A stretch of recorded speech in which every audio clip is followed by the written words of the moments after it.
Hello everyone. Today is April 1st of 2020. As a reminder, you really need to be doing those bell ringers for the week. If you look at your grades, because they should all be in at this point, you'll see whether or not you have a grade for the bell ringers. So you really need to be paying attention to these lesson videos and doing the bell ringers from there. So the quote for today is, "Your attitude determines your direction." Why this is important is because your outlook really does determine whether or not you are able to fully enjoy or fully understand the opportunities that you've been given. So always try to look on the more positive side of things so that you're able to appreciate the opportunities that you have been afforded. Okay, so for today, as I said, we are looking at the culture and some of the context surrounding Things Fall Apart. So, this lesson video will focus on the Igbo culture and we'll talk about them as a people. And your assignment will be in Actively Learn, and it will be an article that just gives a little more information. It allows you to better understand the culture that we're reading about and really give you kind of a glance at what we're reading and making sure that you're well grounded before we go on to reading the novel. So, Igbo culture is the culture that surrounds Things Fall Apart. The novel is set in pre colonial Nigeria.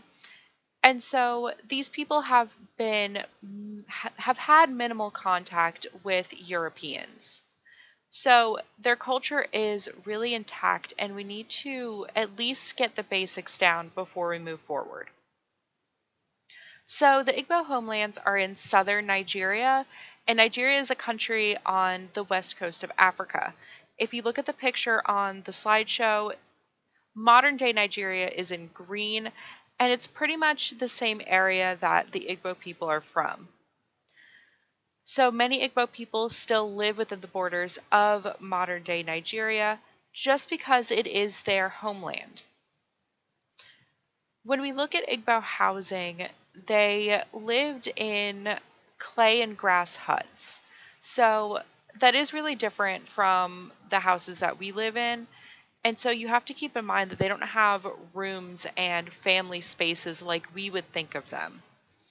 Family units live together in one compound, which is a whole grouping of huts where you have them placed together to show that they're all in one family. And each family would have their own separate hut. With that, men were allowed to marry multiple women depending on how much money the men made and their status within the society. So each wife and her children would have their own hut, and the husband would have his own hut without any wives or children living within, kind of towards the middle of the compound where he could keep a watch on people. So all the compounds had barns and other places to store food, and this is something that we'll see in Things Fall Apart as well. So we need to remember that one, our main character will have multiple wives, and two, they all live together on a compound and share resources together. So the next thing I want to look at is ceremonies. So ceremonies are centered around music, dance, and feast. This is pretty similar to our own type of ceremony and festival or holiday structures. So if you think about common holidays that we would celebrate, a lot of them revolve around either a specific type of food, specific type of music, or other kinds of rituals in that way. In this society, your class status determined what role you could take during the ceremony. So depending on what your status in the society was, you were given different tasks. Top ranking men wore masks and they took on the persona of an ancestral spirit of the village. And that was reserved for the top men of society. And it was a very coveted position because you really wanted to be one of those mass spirits because it meant that you were an important person. Men earned titles, so that was how they showed their place in society. And these would be given for various achievements. And we'll see what those achievements are because our main character of the novel has many titles. Something that I also want to talk about is the concept of chi. So, again, this is something that is very foreign to us, but during the book, they reference a person's chi over and over again.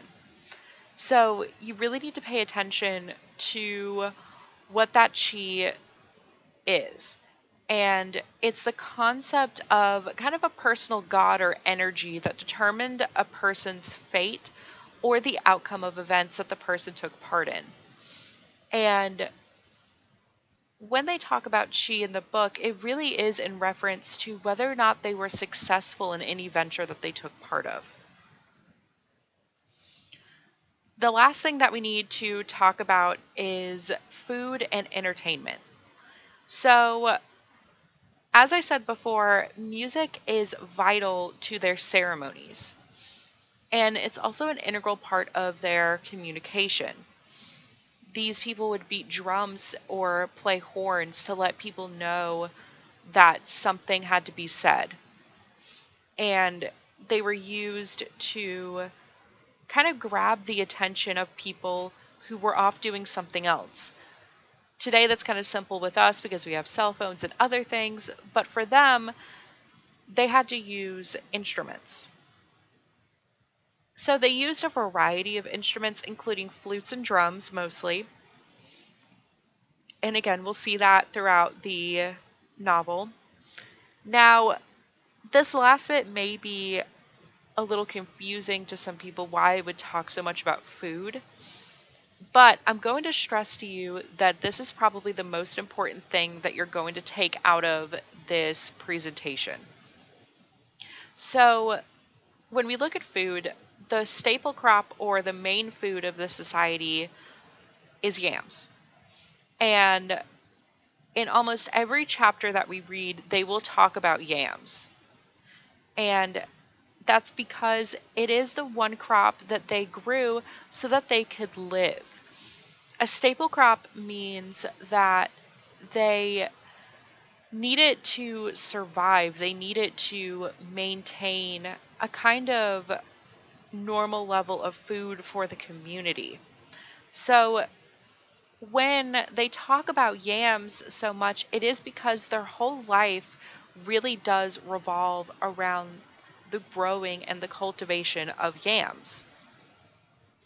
And this also means that their religion is very well tied to yams as well. We'll see multiple festivals in the book that are tied around yams. The next food that's really important is the kola nut. And it's an important food because it's one of those things that they use kind of as a symbol of respect and a symbol of greeting. So when you go into somebody's house, you would share a kola nut together, and that was kind of the ritual that you did if you were trying to pay respect to that person. Okay, so that's the end of the presentation. If you look on Actively Learn for today's assignment, you'll see that there's an article on the Igbo people as well. So I'll need you to go in, complete that article, and get that done so that I can put that in the gradebook. All right, I will see you on the Zoom meeting, and I hope you have a wonderful day.